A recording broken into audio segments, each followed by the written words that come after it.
तो चलिए आज के इस एक्सप्लेनर में सीधे मुद्दे पर आते हैं। ग्लोबल जियोपॉलिटिकल चेस बोर्ड पर अभी एक बहुत बड़ा और सच कहूं तो काफ़ी हैरान करने वाला बदलाव हो रहा है। हम बात कर रहे हैं पाकिस्तान और ईरान के बीच हुई एक नई पोर्ट डील की। ये कोई आम डील नहीं है, बल्कि एक ऐसा मुंह है जिसने पूरी दुनिया का ध्यान खींच लिया है। तो शुरुआत करते हैं हमारे पहले सेक्शन से, the US blockade on Iran. इस पूरी कहानी को समझने के लिए जरा इमेजिन कीजिए एक ऐसे देश को जिसे चारों तरफ से घेर लिया गया हो। अमेरिकी रणनीति ने ईरान को वर्चुअली एक लैंडलॉक्ड देश बना दिया है। अमेरिका ने स्ट्रेट ऑफ हॉर्मुज को ब्लॉक कर दिया है, जिससे ईरान की समंदर तक पहुंच पूरी तरह कट गई है। और आप तो जानते ही हैं, समंदर का रास्ता बंद होने का सीधा मतलब है देश के ग्लोबल ट्रेड का पूरी तरह से ठप हो जाना। जरा इस नंबर पर गौर कीजिए, $500 मिलियन। ईरान का रोजाना $500 मिलियन का व्यापार अचानक खतरे में पड़ गया है। और इसमें सिर्फ उनका तेल निर्यात शामिल नहीं है, बल्कि बाहर से आने वाला जरूरी खाना और दवाइयां भी फंसी हुई हैं।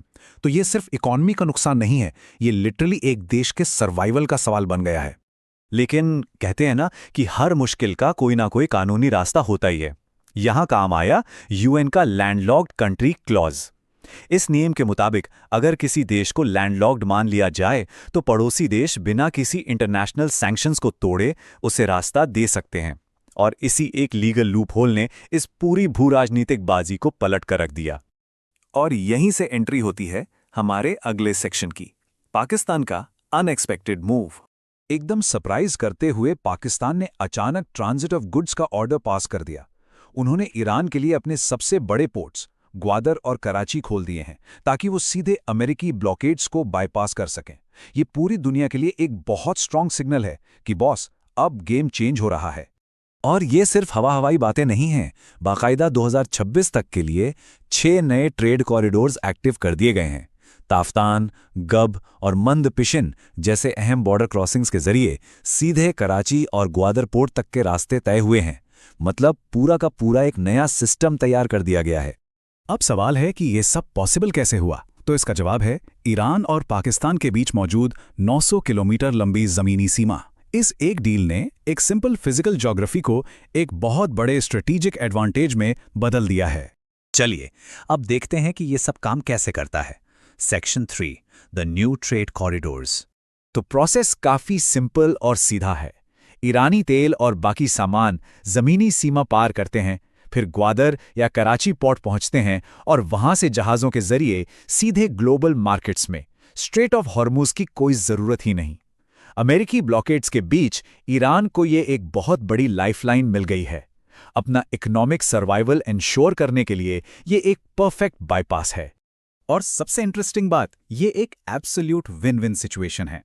एक तरफ ईरान को समंदर का रास्ता मिल रहा है और दूसरी तरफ पाकिस्तान भी एक ट्रेड ब्रिज बन रहा है। पाकिस्तान ईरान की जमीनी सीमा का इस्तेमाल करके मुश्किल अफगान रास्तों को दरकिनार करते हुए सीधे सेंट्रल एशिया के मार्केट्स तक पहुंच बना रहा है।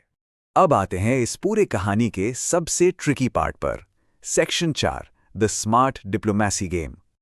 आप सोच रहे होंगे कि पाकिस्तान इसे बैलेंस कैसे कर रहा है। एक तरफ पाकिस्तान इस्लामाबाद डायलॉग्स में अमेरिका और ईरान के बीच एक भरोसेमंद मीडिएटर बना हुआ है, और दूसरी तरफ वो एक्टिवली ईरान को पश्चिमी सैंक्शन से बचने का रास्ता भी दे रहा है। ये लिटरली एक बहुत ही बैलेंस्ड पावर गेम है। तो क्या अमेरिका को यह सब पता नहीं है?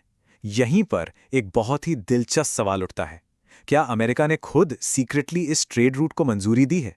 शायद इसलिए ताकि ईरान थोड़ा सुरक्षित महसूस करे और फाइनली न्यूक्लियर मुद्दों पर नेगोशिएटिंग टेबल पर आने को तैयार हो जाए। कूटनीति में कभी कभी जो दिखता है वो होता नहीं है। अब जरा इस डील के रीजनल इंपैक्ट को देखते हैं।